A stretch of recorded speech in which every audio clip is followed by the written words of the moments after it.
Bonjour et bienvenue à toutes et à tous sur votre chaîne d'information régionale, c'est Grand Littoral TV en ce vendredi 4 octobre. Ravi d'être en votre compagnie, en images en 8 minutes, voici le journal de la rédaction. Voici d'abord vos prévisions météo avec les restes de l'ex-ouragan Lorenzo et donc un temps perturbé et agité aujourd'hui pour la fin de semaine.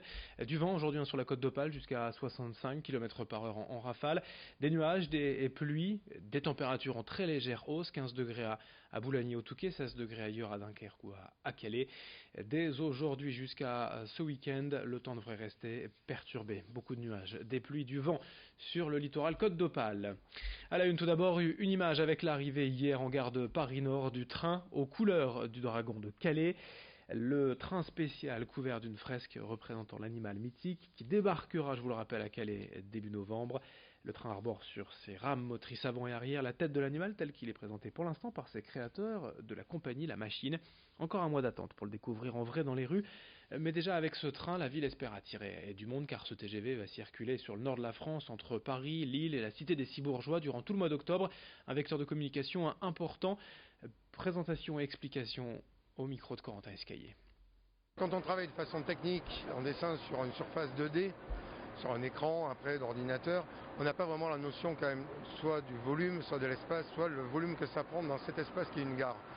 Là, la chose qui m'a le plus touché, c'est en arrivant, en voyant le train arriver surtout, j'ai pensé, moi qui viens de Marseille, aux Frères Lumière avec le premier film, c'est l'entrée en gare du train dans la gare de la Ciotat. Et j'ai eu cette première émotion, mais qui n'était pas du tout réfléchie, j'ai pensé à ça tout à l'heure. Et j'ai retrouvé, on va dire, parce que d'un coup il y a quelque chose qui est fabuleux, qui est de l'ordre de la magie, de l'ordre de la poésie, de l'ordre de l'imaginaire. J'ai retrouvé, en voyant mon visuel sur ce train, j'ai pensé, c'est la première image qui m'est venue en tête. Voilà, et d'un coup je me dis, bah oui, on est dans l'univers du voyage, et de toute façon ce projet-là est un projet quand même sur le voyage. Le dragon de Calais, du 1er au 3 novembre pour fêter son arrivée dans la cité des Cibourgeois. On ne manquera pas bien sûr d'en reparler, de suivre cet événement. D'ici là, l'actualité de cette fin de semaine, sûrement sur le littoral, c'est à Boulogne, je vous rappelle.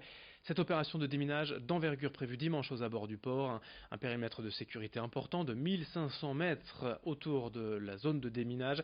C'est une bombe de 250 kg, je vous rappelle, avec 150 kg d'explosifs. La zone de confinement est importante, en place de midi à 18h45 au plus tard. Elle concerne près de 25 000 personnes à Boulogne, mais aussi au Portel et à Outreau. Au plus près du lieu prévu de l'opération, 600 habitants vont même être évacués. Nausicaa restera fermé, le marché de Boulogne est annulé et l'ensemble des manifestations prévues dans le secteur sont reportées. De même, les trains au départ et à l'arrivée de la gare de Boulogne-Ville ne circuleront pas entre 15h et 18h15, soit 8 TER annulés. D'autres infos sur notre site grandlittoral.tv, notre page Facebook. Dans cette édition, également, au plus large de l'actualité régionale, l'inquiétude des usagers du TER à la suite de ces horaires mis en place dans 2 mois, le 15 décembre prochain. De nouveaux horaires pour les trains régionaux et les associations regrettent de ne pas avoir d'informations de la part de la SNCF. Ils craignent des changements lourds de conséquences sur certaines lignes, des nouveaux horaires qui sont censés améliorer l'offre de transport et la qualité de service, mais dans les faits, rien n'a pour l'instant été communiqué. Et pour les associations qui ont tenté d'analyser et d'anticiper les nouveaux trajets et horaires, le service pourrait être amélioré aux abords des grandes villes, Lille notamment, mais au détriment des plus longs trajets régionaux et des villes plus moyennes. Explication sur le littoral au micro de Rémi Desremaux. Sur le littoral, les petites gares du littoral en semaine ont 2 fois moins de trains qu'aujourd'hui. Les correspondances avec le TER-GV à Calais-Frétin sont très mal conçues pour ce qu'on en sait aujourd'hui. On a demandé les horaires TER-GV à la région, mais on ne les a toujours pas eus. Ce qu'on en sait par la bande, on va dire, nous laisse penser que les correspondances n'ont pas du tout été conçues pour changer de train à Calais-Frétin. Les gens ne le savent pas. Je sais qu'il y a certaines gares où les personnes ont affiché les horaires qu'ils avaient récupérés dans le comité de ligne, sans doute, marginalement comme ça. Mais globalement, l'information n'est pas du tout passée, puisque la région n'a pas mis les horaires en ligne sur un site internet quelconque. Il n'y a pas moyen de les consulter. Ça se passe dans le secret le plus total. En bref, au chapitre faits divers à Terlinctin, le hameau entre Wimereux et Boulogne, l'ancienne discothèque, le domaine qui était en cours de rénovation, a été détruite par un incendie ce jeudi vers 18h. Le bâtiment a été entièrement détruit par le feu. Les nouveaux propriétaires comptaient restaurer l'ancienne discothèque, le domaine pour en faire des gîtes, tables et chambres d'hôtes. En ce vendredi, veille de week-end, on va parler de sport avec d'abord du football en national. L'USLD accueille Laval ce soir à 18h dans le cadre du championnat. L'USLD, vous le savez, premier pour l'instant au classement avec un point d'avance sur Pau, leur dauphin.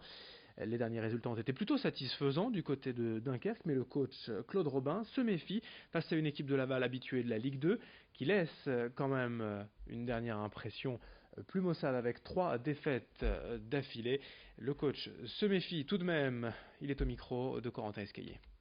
On espère que ces blessés vont revenir pour que la dynamique reste installée, parce que c'est ça qui est important, c'est-à-dire qu'il y ait une émulation aussi, ça fait partie de la... ou ça va faire partie de... je veux dire du bien-être de l'ensemble, donc il faut cette dynamique, et quand elle n'y est pas, c'est un peu plus difficile. Ouais, mais on ne veut pas arriver justement à être démuni, parce que quand je parle de démuni, c'est-à-dire qu'on n'ait plus d'émulation. C'est plus ça, c'est ça dans mes dires. Voilà, on espère qu'il restera de l'émulation dans ce groupe, parce que c'est ça qui fait avancer l'équipe et les joueurs. En national, Dunkerque accueille Laval ce soir à 18h. Boulogne se déplace à Lyon-du-Cher à 20h. Il y a du basket également ce soir avec le Portel qui accueille Strasbourg et Gravelines Dunkerque qui reçoit Boulazac à 20h.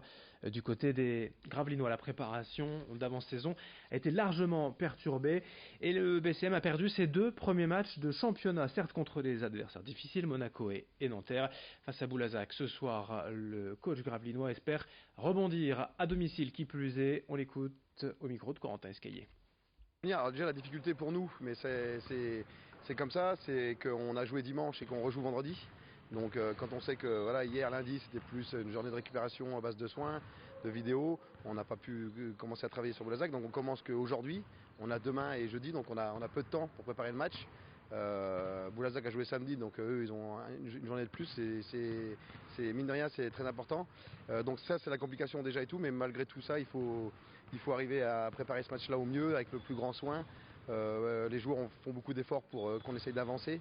Il faut qu'on continue comme ça sur les 3 prochains entraînements qui nous restent avant la réception de Boulazac. Vendredi 4 octobre, merci de votre fidélité sur Grand Littoral TV. L'info continue dans un instant.